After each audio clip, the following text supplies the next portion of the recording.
Hello दोस्तों, नमस्कार। स्वागत है आपका सक्सेस इन हिंदी अकेडमी। देखिए दोस्तों, हम पढ़ रहे हैं 2004 से लेकर 2024 तक जितने भी यूजीसी नेट के क्वेश्चन आए हैं, यानी जो पेपर है 2004 से लेकर 2024 तक सारे सोल्व करेंगे। और जिस भी भर्ती में नेट का पाठ्यक्रम लगा है, चाहे वो एमपी असिस्टेंट प्रोफेसर या एचपीएससी असिस्टेंट प्रोफेसर, आरपीएससी जो भी हो, तो ये आपका 100% तैयार हो जाएगा। क्योंकि लगभग ये मेरे ख्याल से 10,000 प्लस, यानी 10,000 तो कम, यानी 20,000 के आसपास क्वेश्चन हो जाएंगे। और आपकी पूरी तरह से इससे बाहर कोई भी प्रश्न नहीं जाएगा, ये मेरी गारंटी रही। क्योंकि 2004 से लेकर 2024 तक के क्वेश्चन कम नहीं होते और ये हम खेल खेल में पढ़ेंगे। अगर आप पहली बार चैनल पर आए तो चैनल को सब्सक्राइब कर दें और शेयर कर दें। चलो अब शुरुआत करते हैं, बाकी की बातें बाद में करेंगे। और वही प्रश्न है जो सिलेक्टेड प्रश्न है और विद व्याख्या के साथ। देखिए दोस्तों, कालक्रम की दृष्टि से प्रेमचंद के उपन्यासों का अनुक्रम कौन सा है? मैंने कल की वीडियो, एक हमारी दूसरी वीडियो है, कल की वीडियो मैंने 20 तक क्वेश्चन करवा दिए थे। आज हमारा 21वां प्रश्न है। तो इसमें देखो ऐसे सी दिया है, लेकिन अगर आपने ध्यान दिया हो, ये देखो गलत नहीं है कि आप सोचो कि गलत लगा दिया, होती है, छोटी सी गलतियाँ हो जाती है, टिक मार्क करते हैं, क्योंकि एक्सप्लेन भी है इसमें। तो देखो 1918 से शुरुआत होती है इसकी, सेवा सदन की 22 की इसमें, और रंगभूमि 25 की, गोदान 36 है। तो यहाँ उत्तर आपका ए आएगा। अगर आपको लग रहा है कि वैसे आप अच्छे एजुकेटेड, आप भी मिला लेना। देखो यहाँ दिया है, वैसे आपको पता भी होगा, तो इसमें निशान लगाते हुए गलती हो गई होगी। तो ये इसकी व्याख्या है। तो यहाँ देखिए, प्रेमचंद का जन्म, ये जो रचना काल है इनका कालक्रम लगाना आ जाता है जन्म के अनुसार, तो वो भी आप याद रखेंगे। तो जन्म है 1880 और अनुक्रम में जो उपन्यासों का जो अनुक्रम है यानी कालक्रमानुसार है, तो देवस्थान रहस्य 1905 है, प्रेमा 1907 है, सेवा सदन 1918 है। तो मैं एक ट्रिक बताती हूँ कि जब हमारी जो सेवा करने की उम्र 18 साल की हो जाती है, अब देखो एक ट्रिक के द्वारा बताती हूँ कि जैसे कि हम थोड़े से बड़े होते हैं 18 साल के आसपास, तो हम क्या, हमारे ऊपर जिम्मेवारियाँ आने लगती है, आधार कार्ड वगैरह बन जाते हैं, तो ये कहते हैं वोट डालने की उम्र हो जाती है। तो ये हमारी क्या है, सेवा करने की उम्र 18 साल की हो जाती है। ऐसे ट्रिक के द्वारा आप याद कर सकते हैं। वरदान 21, तो 21 की उम्र हमारी शादी की हो जाती है, तो एक तरह से ये वरदान है। प्रेमाश्रम, और फिर क्या है, प्रेमाश्रम यानी 22 साल के हम होते हैं आसपास, तो हम क्या, प्रेम को समझने लगते हैं। और रंगभूमि, और रंगभूमि मतलब जीवन का जो रंग, जिंदगी की जो रंगभूमि है, वो हमें 25 की उम्र में समझ में आने लगती है।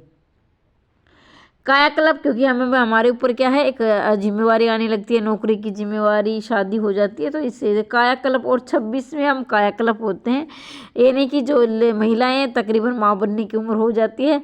ये एक मजाक है, लेकिन मैंने मजाक में ही याद किया था, आप भी याद कर सकते हैं। निर्मला कितनी 27 की होगी, प्रतिज्ञा 29 में लेते हैं, गबन 31 और कर्मभूमि 33 और गोदान इनका वैसे संपूर्ण उपन्यास देखा जाए तो 1936 का है। लेकिन अधूरा इनका क्या है, अधूरा इनका मंगलसूत्र है, जो 1948 में इनके पुत्र अमृत राय ने इसे पूरा किया था। ठीक है, मंगलसूत्र अगर प्रेमचंद का देखा जाए तो ये अधूरा था, लेकिन बाद में इनके पुत्र अमृत राय ने 1948 में पूरा किया था। आप देखेंगे प्रेमचंद ने प्रेमा 1907 को उपन्यास को संशोधित करके प्रतिज्ञा 1929 शीर्षक से प्रकाशित कराया है। तो ये एक एक लाइन आपके, नहीं, ये देखो हर एक शब्द आपके प्रश्न बनने लायक है। तो इन्हें आप ऐसे काम करते करते सुनोगे तो भी आपके जहन में अच्छी प्रकार से बैठ जाएगा, तो इन्हें अन्यथा ना लें। कालक्रमा की दृष्टि से कहानियों का सही अनुक्रम लगाना है। अब कहानियों का आप लगा लेंगे, और ये तो बहुत ही आसान प्रश्न है क्योंकि आप बार बार पढ़ते हो। तो इसमें आपका रहेगा ऑप्शन नंबर, आपका रहेगा बी में देखेंगे रानी केतकी की कहानी 1803 है, उसने कहा था 1915 है। तो मैं बताऊं तब एक्सप्लेन तो दे ही रखा है, तुम अच्छी प्रकार से इसे यहाँ देख लो। ठीक है, क्योंकि मैं तो पूरी तैयारी के साथ आपके सामने आती हूँ। रानी केतकी की कहानी 1803 इंशाल्लाह खां की है, उसने कहा था 1915 चंद्रधर शर्मा गुलेरी। तो एक ट्रिक मैं बताती हूँ, क्योंकि ये उसने कहा था, ये कहानी लिखी गई थी 1914 में, और तो ऐसे 1915 है इसका, लेकिन कहीं कहीं 1914 भी दिया है, तो आपको कंफ्यूज नहीं होना है। तो 1914 से लेकर 1918 तक हमारा प्रथम विश्व युद्ध चला था। तो उस समय हमारे जो भारत के युवा थे जो ये इसकी ब्रिटेन की तरफ से लड़ रहे थे, क्योंकि हमारा देश आज़ाद नहीं हुआ था, इंग्लैंड का गुलाम था, तो उसी में हम शामिल होकर लड़ाई कर रहे थे अपने आज़ादी की, क्योंकि हमारी शर्त थी अगर हम आज़ादी मतलब ये लड़ाई जिताते तो हमें आज़ाद कर दिया जाएगा। तो उस समय तो इस कहानी में दिया गया है कि किस तरह से क्या है सिपाही अपने देश के लिए लड़ रहा है। तो इस तरह से एक आइडिया हो जाता कि जब ये लड़ाई कब चली थी, 1914 से 1918 तक चली थी, तो 1914 में चली थी। तो इस तरह से मैंने इस ट्रिक को ऐसे याद किया था। तो 1915 में उसके एक साल बाद प्रकाशन, 1915 में इनका प्रकाशन वर्ष चंद्रधर शर्मा गुलेरी, शरणागत 1950 वृंदावन लाल वर्मा और तिरछी 1979 माफ कीजिए 89 उदय प्रकाश। तो ये दोनों तो आप जरूर याद रख लेना, वैसे आपको याद भी होगा, लेकिन कोई पहली बार तैयारी कर रहा है तो मैं सबको साथ लेकर चलती हूँ। तो देखो मैं तो यहाँ मेरे उत्तर बताने से पहले आप निशान लगा लिया करो ताकि आप अपनी तैयारी का अंदाजा कर सको। ठीक है, तो यहाँ देखेंगे अंधायुग सार्थक कोड सही अनुक्रम नाटकों का, ये पहले तो बात ये सारे क्या है नाटक है, सारे नाटक है याद कर, क्योंकि आपके पेपर में पूछा जाता है ये कौन सी विधा है, नाटक का उपन्यास है, तो ये भी आप याद करेंगे। तो इसमें आपका रहेगा अंधायुग। तो अंधायुग आपके पाठ्यक्रम में दिया हुआ है, 1955 का है, धर्मवीर भारती का है, और बाकी आपको इसे अनुक्रम ऐसे ये देखिए पूरा दिया है। अंधायुग 1955 का है, धर्मवीर भारती का है। शारदिया 1959 जगदीश चंद्र माथुर का है। कोर्ट मार्शल 1991 का है, स्वदेश दीपक का है, और मादा कैक्टस 1959 का है, लक्ष्मी नारायण लाल का है। तो अंधायुग तो जरूर याद कर लेना, क्योंकि 1955 का धर्मवीर भारती का आपके पाठ्यक्रम में लगा है, और इसमें कितने अंक है, इनके कथन, इनके पात्र, सब कुछ आपको याद करना है। ठीक है, अगला प्रश्न है 1924 माफ कीजिए 24वां, जिसमें हिंदी साहित्य के आलोचनात्मक ग्रंथों का सही अनुक्रम लगाना आपको। कबीर हिंदी साहित्य का आदिकाल, हिंदी साहित्य की भूमिका, सुर साहित्य, तो इसमें आप देखेंगे इसका आपका उत्तर रहेगा बी, सुर साहित्य हिंदी साहित्य की भूमिका। और ये तो आपको याद ही होगा, देखो यहाँ देखिए इसका मैं बता देती हूँ, क्योंकि दिखा देने से आपको अच्छी प्रकार से याद हो जाएगा। तो यहाँ देखेंगे हजारी प्रसाद द्विवेदी 1907 में, और देखो यहाँ मैं कल की वीडियो में भी मैंने बताया था आपको, जितने भी जो हैं आपके लेखक हैं और उनका एक सन में जन्म हुआ है तो आप इकट्ठा लिख लो उनको, ऐसे आपके नोट्स बन जाएंगे, और बार बार एक बार तो मेहनत होगी लेकिन आप उसे बार बार नहीं भूलोगे। देखो 1907 में ही जन्म हुआ था हरिवंश राय बच्चन का, और 1907 में ही हुआ था महादेवी वर्मा का, और 1907 में हुआ था हजारी प्रसाद द्विवेदी का। ठीक है, एक आध और भी होगा, मुझे अभी ध्यान नहीं आ रहा है, इतने ही मुझे ध्यान आ रहे हैं। तो 1907 को ये मैंने इकट्ठे लिख लिए थे। फिर सुर साहित्य 1930, हिंदी साहित्य की भूमिका 1940। तो मैंने इसको ऐसे याद किया था कि भूमिका कितने की होगी, 40 की हो गई है। कबीर 41 के हो गए। हिंदी साहित्य का आदिकाल 1952, सहज साधना 1963, कालिदास की लालित्य 1965, मध्यकालीन बोध का स्वरूप। देखो हजारी प्रसाद द्विवेदी तो हमारे बहुत ही ज़्यादा महत्वपूर्ण है। अगर आपने, मैं 1 मिनट लेना चाहूँगी ये भी, क्योंकि ये भी आपकी तैयारी का एक भाग है। अगर आपने हजारी प्रसाद द्विवेदी और रामचंद्र शुक्ल को अच्छी प्रकार से पढ़ा है तो इनमें काफ़ी द्वंद्व रहता था। मैंने तो इसको ये महसूस किया, पहले मैं सोचती थी कि रामचंद्र शुक्ल में इन्होंने बहुत कुछ लिखा है और लिखा भी है, लेकिन कई बार रामचंद्र शुक्ल बहुत गहराई से नहीं लिख पाए, और हजारी प्रसाद द्विवेदी ने उनकी अपेक्षा शायद कम लिखा। और लेकिन हजारी प्रसाद द्विवेदी से मैं काफ़ी प्रभावित हुई हूँ, क्योंकि बहुत सारी बातें इन्होंने उनका खंडन किया है। जैसे ही आप देखेंगे आदिकाल का नामकरण है वीरगाथा काल, और इन्होंने दिया है आदिकाल। तो इन्होंने किस प्रकार से जो रासो साहित्य का एक एक शब्द को किस प्रकार से उन्होंने खंडन किया है कि इसमें पृथ्वीराज, इसमें प्रमाणिकता नहीं है। तो हजारी प्रसाद कहीं ना कहीं इनसे आगे निकल गए आलोचना की के द्वारा। तो अगर आपने ध्यान से पढ़ा होगा तो आप जरूर समझेंगे इस बात को, और अगर आप मेरी बात से सहमत हो तो देख लो, आदिकाल का नामकरण से आप समझ सकते हैं। ठीक है, और बाकी तो अलग ही बात हो जाती है बहुत सारी ऐसी चीज़ों में, जैसे सिद्धनाथ जैनों की रचनाओं के बारे में आप देखिए। तो 25वां प्रश्न आपकी स्क्रीन पर है। प्रकाशन काल के अनुसार सही रेखा चित्रों का सही अनुक्रम लगाना है। तो मैं बताती हूँ कि सबसे पहले तो आपको याद रखना ये सारे क्या है रेखा चित्र है। अब क्या है, इसका उत्तर आपका ऑप्शन नंबर रहेगा सी, अतीत के चलचित्र, माटी की मूर्ति, अमिट रेखाएं, बहुत कुछ रेखाएं। और ये किसके रेखा चित्र है? ये महादेव वर्मा के रेखा चित्र हैं। महादेव वर्मा के यहाँ देखेंगे आप, अतीत के चलचित्र 1941 महादेव वर्मा, समृति की रेखाएं 1943 महादेव वर्मा, ये और ये क्या रेखा चित्र? मेरा परिवार 1972। ठीक है, अगर देखो मेरा परिवार के बारे में अगर रेखा चित्र नहीं आए तो संस्मरण भी आ सकता है, आपको कंफ्यूज नहीं होना है, संस्मरण भी आ सकता है, रेखा चित्र भी आ सकता है। मैं यहाँ से देखो 1972 में मुझे ये सन याद नहीं हो रहा था, तो मैंने इसको एक ट्रिक से याद किया था। मेरा परिवार बेहतर है, बेहतर मतलब अच्छा, और तो बेहतर बेहतर एक उच्चारण में समानता है। मेरा परिवार क्या है? बेहतर है। बेहतर का मतलब होता है अच्छा और बेहतर। ठीक है, माटी की मूर्ति, माटी की मूर्ति कहाँ रखी होती है? आपने अगर मंदिर में गए होंगे आप और जाते भी होंगे तो वहाँ देखा वृक्षों के नीचे बहुत सारी माटी की मूर्ति। जब कोई हमारी जो मूर्तियाँ होती है जो हमारे लिए पुरानी हो जाती है तो हम ये वृक्षों के नीचे जाकर उसे सुशोभित कर देते हैं। गेहूं और गुलाब 1955, लाल तारा 1938, मील के पत्थर और लाल तारा 1938, ये किसके? रामवृक्ष बेनीपुरी की है। आगे बढ़ते, अमिट रेखाएं 1951 सत्यवती मलिक, और कुछ शब्द कुछ रेखाएं 1965 विष्णु प्रभाकर। तो ये अगर ये तो आपको याद करने ही हैं, जिसमें आपके अतीत के चलचित्र 1941, समृति की रेखाएं 43, मेरा परिवार 72, माटी की मूर्ति 46 और गेहूं और गुलाब। और देखो माटी की मूर्ति एक बाणभट्ट की आत्मकथा भी 1946 में लिखी गई, ये आपके पाठ्यक्रम में है। ठीक है, आगे बढ़ते हैं। ये कौन सा था हमारा? 25वां 26वां। देखो भाई, अगर आपको लग रहा है कि मैं बहुत ज़्यादा स्पीड से चल रही हूँ तो आप उसे इसको क्या धीरे भी कर सकते हो या एक दो बार सुन सकते हो, क्योंकि बहुत से ऐसे अभ्यर्थी हैं जिनके काफ़ी अच्छी तैयारी है तो वो बोर हो जाएंगे, तो मुझे सबको साथ लेकर चलना पड़ता है, इसलिए आप दोबारा सुन लेना जिनकी तैयारी कम है। और वीडियो में एक फीचर्स भी होता है जिसे हम अपने अनुसार कर सकते हैं, स्पीड बढ़ा भी सकते हैं और घटा भी सकते हैं। रचना काल के अनुसार पत्रिकाओं का सही अनुक्रम, हिंदी प्रदीप, बाणभट्ट, भारतेंदु, तो इसका रहेगा आपका 20 सदादर्श, हिंदी प्रदीप, ब्राह्मण, भारतेंदु। ये मैं छुपाना भूल गई थी, कोई बात नहीं है। तो देखेंगे इसमें सदादर्श 1874, ये लाला श्रीनिवास दास। और क्या है? ये मासिक पत्रिका है, ये भी आ सकता है। ये कौन सी पत्रिका है? तो ये मासिक पत्रिका है।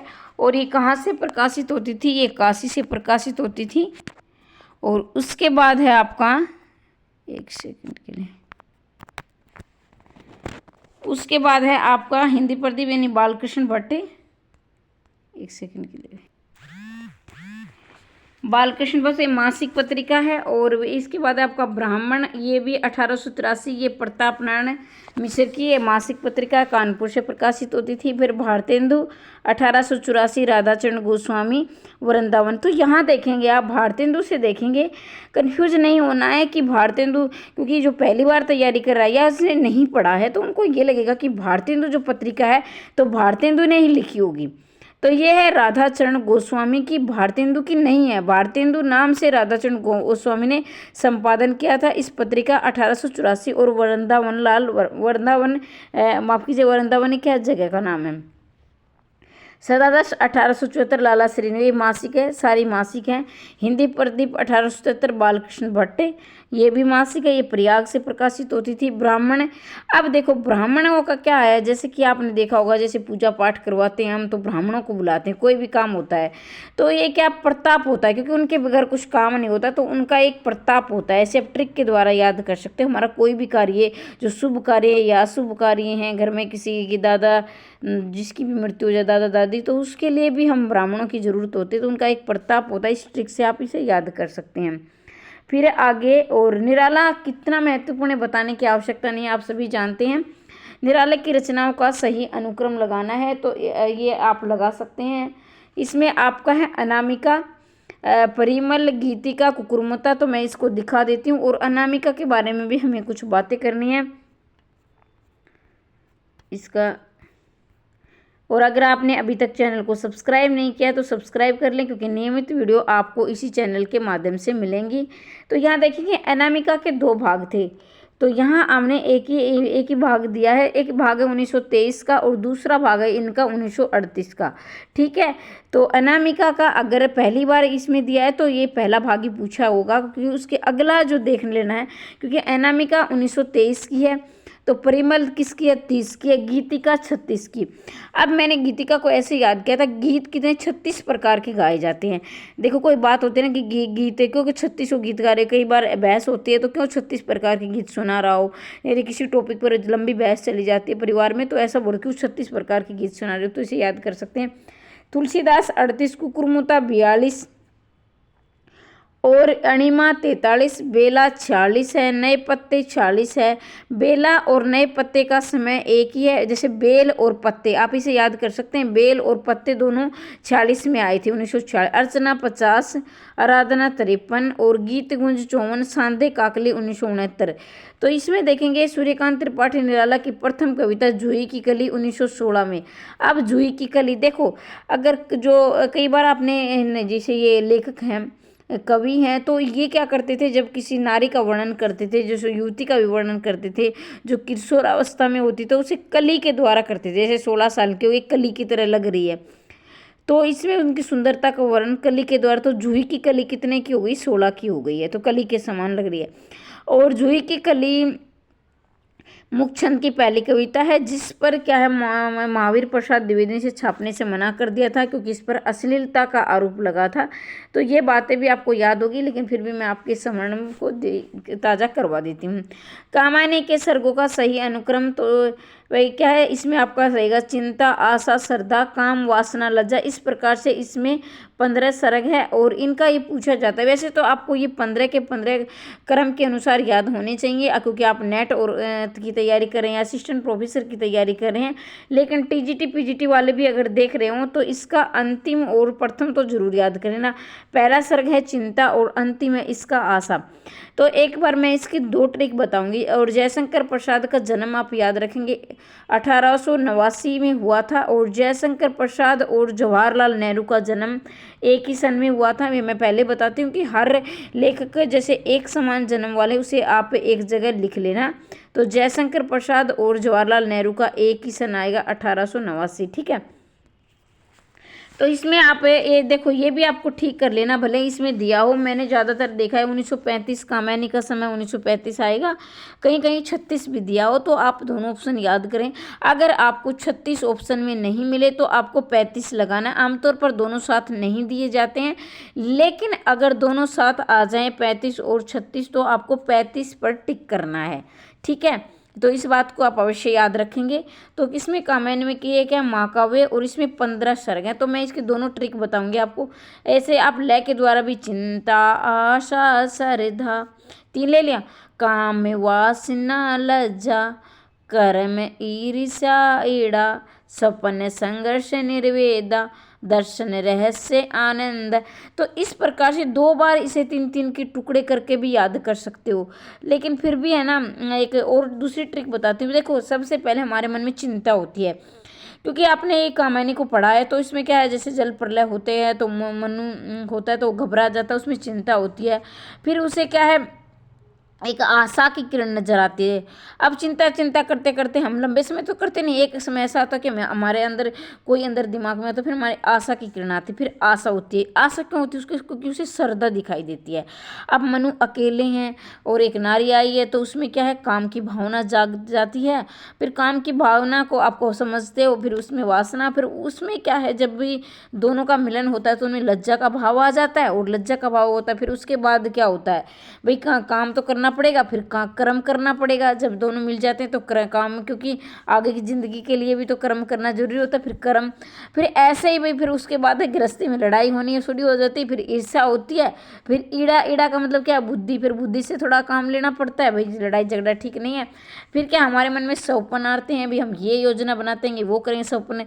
फिर सपन देखेंगे तो संघर्ष होगा, फिर संघर्ष करते हैं, फिर निर्वेद हो जाता है, संघर्ष करते करते नहीं होगा। फिर दर्शन होता है। फिर क्या है, दर्शन होने के बाद एक रहस्य छुपा होता है, और क्या है कि वो सफलता नहीं हो रही, क्या रहस्य छिपा, और जब हमें मिल जाती है मंजिल, फिर हमें आनंद की प्राप्ति होती है। तो ये एक छोटी सी दोनों ट्रिक थी, जो आपको अच्छा लगे कर लेना। एक चिंता देखो शुरू में हमें चिंता होती है और जब हम काम करते हैं तो लास्ट में क्या हमें आनंद की प्राप्ति होती है। फिल्म वगैरह आपने देखा होगा, लास्ट में क्या एक सुखद अंत होता है। तो ये भी इस तरीके से भी आप याद कर सकते हैं। रचनाकाल के अनुसार लंबी कविताओं का सही अनुक्रम, पहली बात तो ये सारी क्या है, कविताएं हैं और लंबी कविताओं का देखना है तो 29वां प्रश्न आपकी स्क्रीन पर है। इसका आपका रहेगा सी, परले की छाया, असाध्य वीणा, पटकथा, कनार। तो अब मैं इसका क्या है आपको बता देती हूँ, समय देख लेंगे।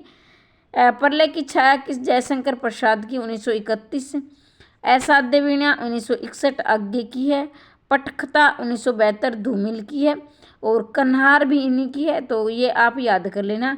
परले की छाया 1931 जयशंकर प्रसाद, असाध्य देखो ऐसे, असाध्य वीणा ऐसे थे आज्ञे, ठीक है, पटकथा धूमिल। फिर 30वां प्रश्न आपकी स्क्रीन पर है, इसमें आप इसको मिलान करना है। तो इसको कैसे मिलाएंगे, अभी भट्टलोलट, देखो पहले तो इसको शंकुक में मैंने एक ट्रिक बताई थी। शंकुक मतलब होता है अनुमति। जो संकुचित व्यक्ति होते हैं उन्हें हर चीज़ की अनुमति लेनी पड़ती है क्योंकि वो खुद अपने डिसीजन ले नहीं पाते। तो मैंने इसको ऐसे ट्रिक से याद किया कि जो संकुचित होते हैं वो हर चीज़ की अनुमति लेते हैं। फिर उसके बाद है अभिनव गुप्त। तो देखो अभिनव गुप्त अभिव्यक्तिवाद, ऐसे अभिनव गुप्त ऐसे अभिव्यक्तिवाद हो गया। फिर क्या है भट्टनायक अस्तित्ववाद और भट्टलोलक भुक्तिवाद। तो ये सारे इस प्रकार से, इसमें आपको यहाँ इसमें तो इसका रहेगा डी उत्तर। तो ये देखो मैं थोड़ी सी, क्योंकि मैं बताऊंगी फिर आपको शायद याद ना हो, लेकिन आप देखोगे समझोगे तो आपको लंबे समय तक याद रहेगा। भट्टलोलट उत्पत्ति मीमांसा दर्शन। देखो भट्टलोलट, लोलट मतलब उत्पत्ति हो रही है किसी चीज़ की। शंकुक मैंने बताया था कि अनुमति, संकुचित व्यक्ति होते हैं वो अनुमति लेते हैं और फिर न्याय की गुहार लगाते हैं क्योंकि खुद डिसीजन ले नहीं पाते तो न्याय की गुहार लगाते हैं। भट्टनायक भुक्तिवाद साख्य, जो नायक होते हैं उनके क्या बहुत सख्य, साख्य मतलब बहुत सखी होती हैं या दोस्त होते हैं तो साख्य भुक्तिवाद है। वैसे भट्टनायक वैसे भुक्तिवाद। अभिनव गुप्त ऐसे अभिनव गुप्त ऐसे अभिव्यक्तिवाद और शैव का अभिव्यक्ति मतलब होता है कि क्या है आदान प्रदान करना। जैसे बहुत सारी अभिव्यक्ति ऐसे होते हैं जो हम किसी को नहीं बता सकते, लेकिन शैव के नसीब के आगे हम सब कुछ बताते कि ये हमारी समस्या भगवान सुनो हमारी। सार्थ अस्तित्ववाद, तो ये रहेंगे एक दो बार, और ये तो बहुत ज़्यादा महत्वपूर्ण है, ठीक है। और वैसे आपके टिप्स भी होंगे क्योंकि ये तो बार बार आते हैं। फिर हम आगे बढ़ते हैं। 31वां प्रश्न आपकी स्क्रीन पर है। तो ये क्या पाश्चात्य का देखना है, इलियट वर्ड्सवर्थ आपको मिलान करना है। तो इसमें आपका रहेगा इलियट, आपका रहेगा दी वेस्टलैंड इलियट है। फिर है आपका वर्ड्सवर्थ, आपका रहेगा लरिकल बैट्स, ये आपका तीसरा रहेगा।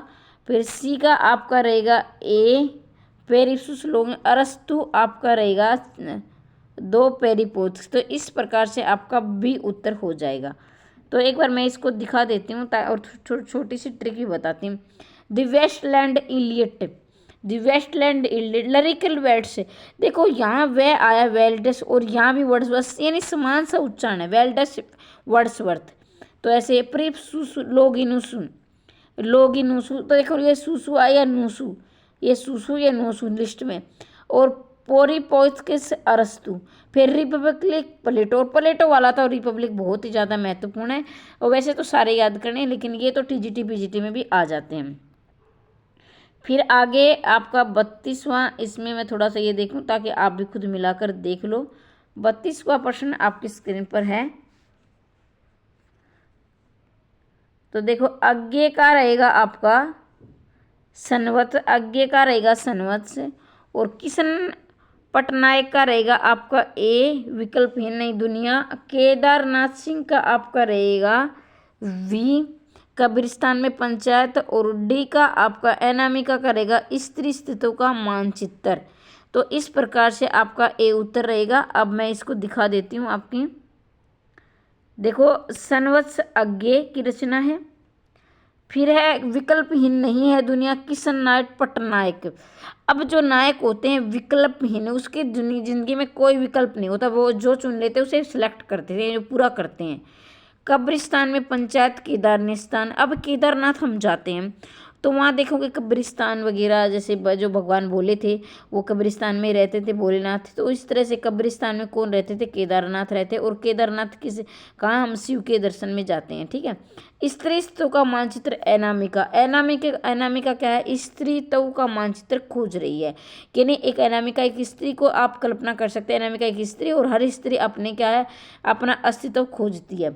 शब्द और मनुष्य, परमानंद श्रीवास्तव। जब मनुष्य शब्दों का चयन अच्छी प्रकार से करता है तो उसे परमानंद आता है, परमानंद, ठीक है। तो 1 2 3 बार इसे आप पढ़ोगे, वीडियो को रोक कर आप याद कर लेना, नहीं वीडियो में बहुत ज़्यादा टाइम लग जाएगा। और जिनकी तैयारी अच्छी है वो शायद इससे बोर भी हो सकते हैं, क्योंकि वो फटाफट अपना निशान लगाना चाहते हैं। तो 33वां प्रश्न आपकी स्क्रीन पर है।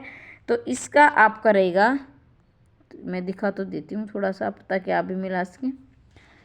केदारनाथ सिंह, तो इसका आपका रहेगा अकाल में सारस। ये बहुत ज़्यादा महत्वपूर्ण, बार बार परीक्षा में टीजीटी पीजीटी तक भी आती है।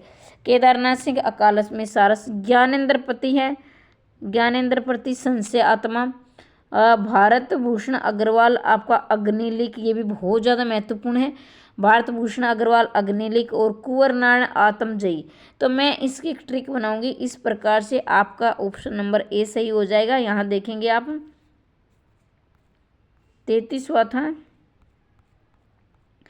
तो है देखो अकाल में सारस, इसकी सन भी आप याद कर लेना 1988, क्योंकि नेट और असिस्टेंट प्रोफेसर में तो सन भी आएंगे। 1988 संशय आत्मा 2004 ज्ञानेंद्र पति। अग्निलिक 1976 भारत भूषण अग्रवाल। आत्मजयी कुंवर नारायण 1965, इसका तो बहुत ही ज़्यादा महत्वपूर्ण है।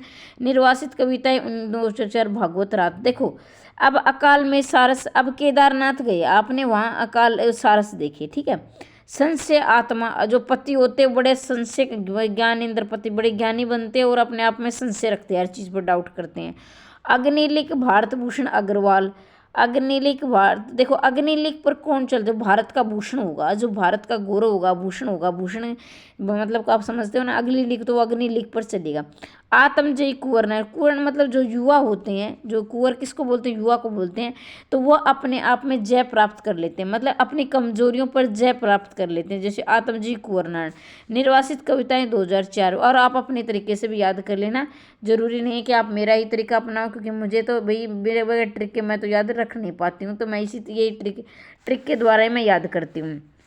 तो इसमें आप देखेंगे ये हैं आपकी पत्रिकाएं, इसमें उन पत्रिकाओं को सम्मिलित करना है। तो अखिलेश आपका रहेगा तद्भव की, तो अखिलेश किसकी तद्भव है। नमिता है, नमिता आपकी रहेंगे ऑप्शन नंबर 2 वर्तमान साहित्य। और फिर आपका राजेंद्र कुमार रहेंगे इसमें बहुवचन। और प्रभाकर श्रोत्रिय रहेगा आपका पूर्वाग्रह। तो एक बार मैं आपको दिखाई देती हूँ ताकि आप अच्छी प्रकार से याद कर सके। तद्भव किसकी, अखिलेश की है। वर्तमान साहित्य नमिता का है। बहुवचन इसके राजेंद्र यादव का, कुमार का है, बहुवचन राजेंद्र कुमार का। देखो और ये तो याद करने में कोई समस्या होगी, थोड़ा मैं जूम कर देती हूँ ताकि अच्छी प्रकार से आपको दिखाई दे जाए।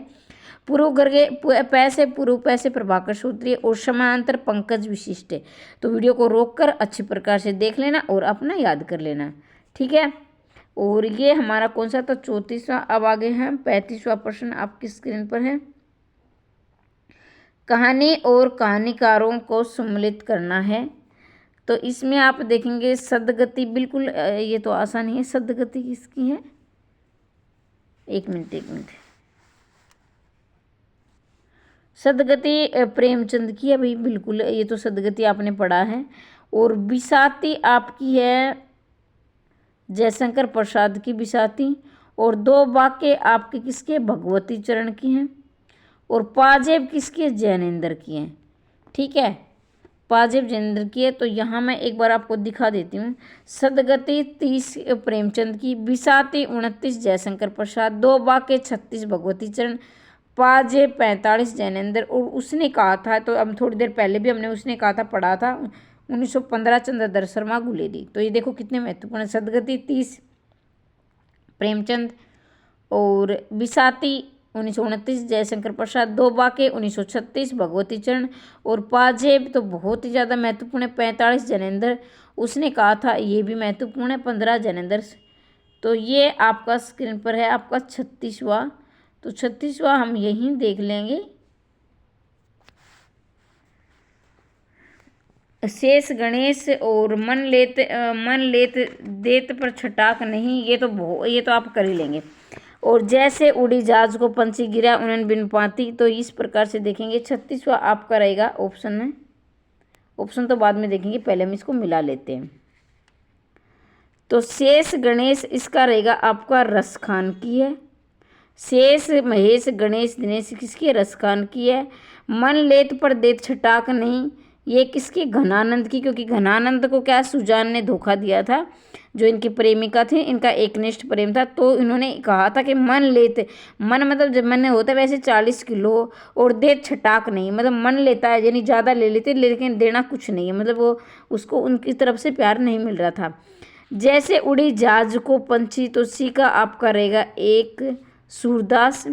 और गिरा अन्य नैन बिन बिन पानी, तो इसका रहेगा आपका तुलसीदास। तो एक बार मैं आपको दिखा देती हूँ ये कैसे मिले बनेगा। 36, तो इसमें देखेंगे अशेष गणेश, महेश दिनेश रसखान, और मैन ले छटाक ये घनानंद की, और जैसे उड़ी जहाज को पंछी सूरदास की, गिरा अन्य नैन बिन तुलसीदास। तो इसमें आपका अब है 37वां प्रश्न। शब्द और ये किसे रचना के साथ उसकी विधा को सम्मिलित करना। शब्द और मनुष्य, काशी का 80, इला पैरों में पंख बांधकर। वही कमेंट करके जरूर बताएं आपको वीडियो कैसी लगी। जब आप कमेंट करेंगे तो मैं ये प्रक्रिया चालू रखूंगी और प्रतिदिन वीडियो लेकर आऊंगी।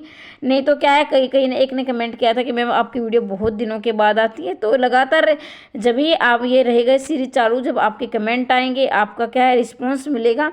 वीडियो कैसी लगी कमेंट के माध्यम से ज़रूर बताएं। लेकिन मैं इतना ज़रूर कहूँगी कि जब ये सारे आप ये वीडियो कर लोगे 2004 से 2024 तक, तो आपके कम से कम यानी मैं 70 आपके प्लस 100 में से इसी में से देखने को मिल जाए। क्या पता पूरा पेपर भी मिल जाए, क्योंकि प्रश्न थोड़े नहीं है। और ऐसे ही आप इसे खेल खेल में कर लोगे, क्योंकि वीडियो तो आप बर्तन धोते खाना बनाते आप सुन लेंगे तो भी आपको याद हो जाएंगे, और वैसे तो आपको किताब लेकर बैठना पड़ता है। तो इसमें देखेंगे शब्द और मनुष्य, काशी काशी, इला पैरों में पंख बांधकर। तो इसका आपका रहेगा शब्द और मनुष्य, इसका आपका रहेगा आलोचना। शब्द और मनुष्य किस विधा की, मतलब क्या है, विधा पूछी गई है, तो ये क्या है, आलोचना है। उसके बाद है काशी का 80, काशी का 80 क्या है, उपन्यास है। और सी का आपका इला क्या है, ये नाटक है। इला क्या है, नाटक है। पैरों में पंख बांधकर, ये क्या है आपका डी का रहेगा 2, यात्रा वृत्तांत। तो देखो वैसे अगर आप देखो, अगर आपको पूरे, मैं वैसे पूरे लगाकर बता रही हूँ, अगर आपको पूरा नहीं आता तो भी आप इसे कर सकते हो। लगाने का मैं आपको एक तरीका बताती हूँ। जैसे मान लीजिए पैरों में पंख बांधकर, ये आपने पढ़ा, इसका यात्रा वृत्तांत इसमें क्या है 2 है, तो डी का 2 देखेंगे। तो देखो यहाँ डी का 2 दिया है, तो यहाँ से भी आप इसे बी का निशान, मान लीजिए आपको एक आ रहा था पैरों में पंख बांध कर, तो ये सबने यात्रा वर्णन पढ़ा होगा, तो डी का क्या था 2 था।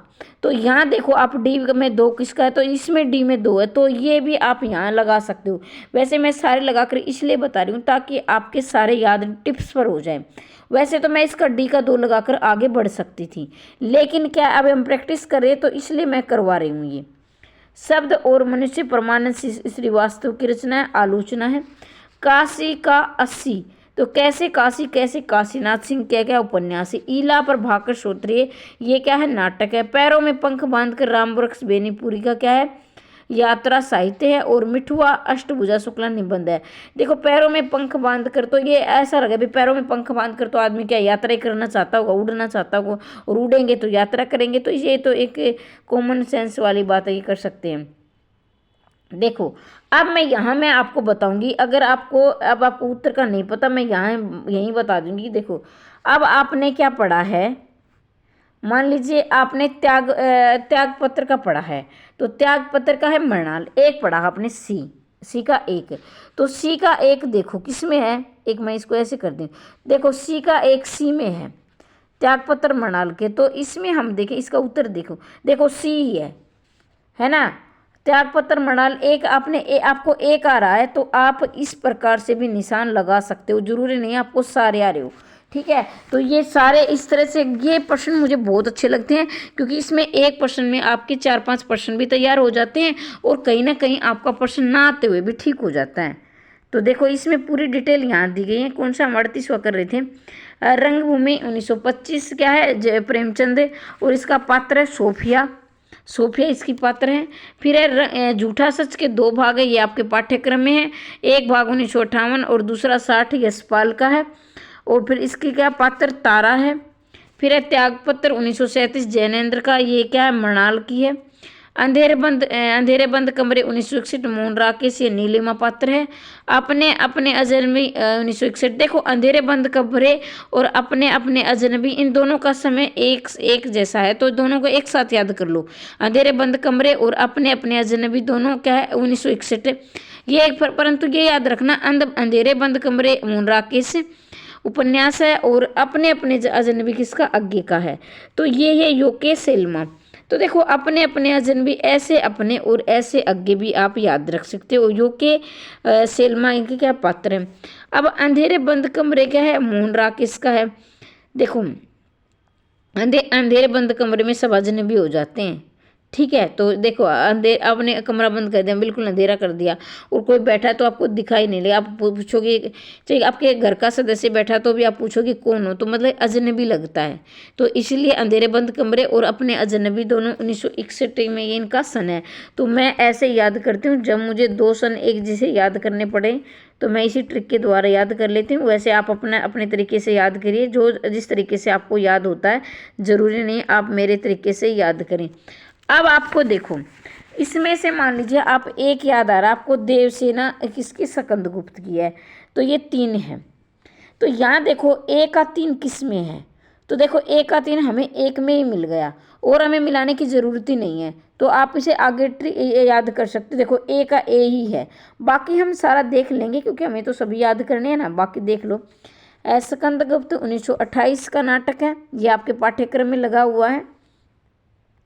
जयशंकर प्रसाद का है, इसके पात्र आप देवसेना, पृथ्वीसेन, भट्टार्क, पूर्वगुप्त, बंधुवर्मा, विजय, ये सारे रोक के वीडियो और सारे याद कर लेना।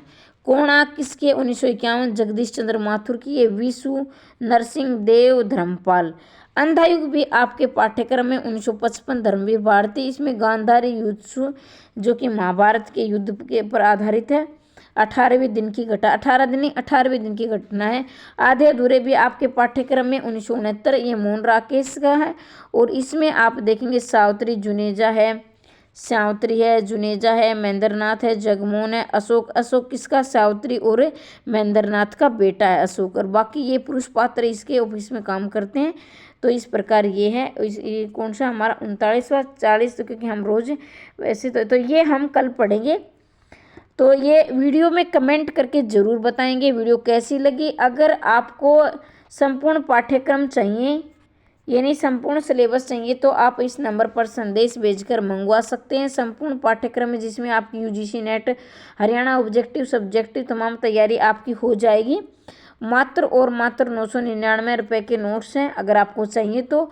लेकिन ये वाले नोट्स मैं बिल्कुल फ्री दे रही हूँ। अगर आपको ये PDF चाहिए तो आप व्हाट्सएप ग्रुप ज़रूर ज्वाइन कर लेना। व्हाट्सएप ग्रुप का लिंक आपको वीडियो के डिस्क्रिप्शन में मिल जाएगा, वहाँ से आप ज्वाइन करके व्हाट्सएप ग्रुप से अवश्य जुड़े। वहाँ पर जो आपके पाठ्यक्रम से संबंधित डिस्कस होती रहती है तो वहाँ भी आप ज़रूर जुड़े।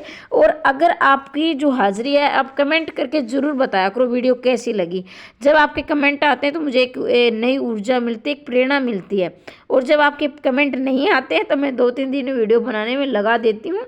तो अगर आपको प्रतिदिन वीडियो चाहिए तो कमेंट के माध्यम से ज़रूर बताएं वीडियो कैसी लगी।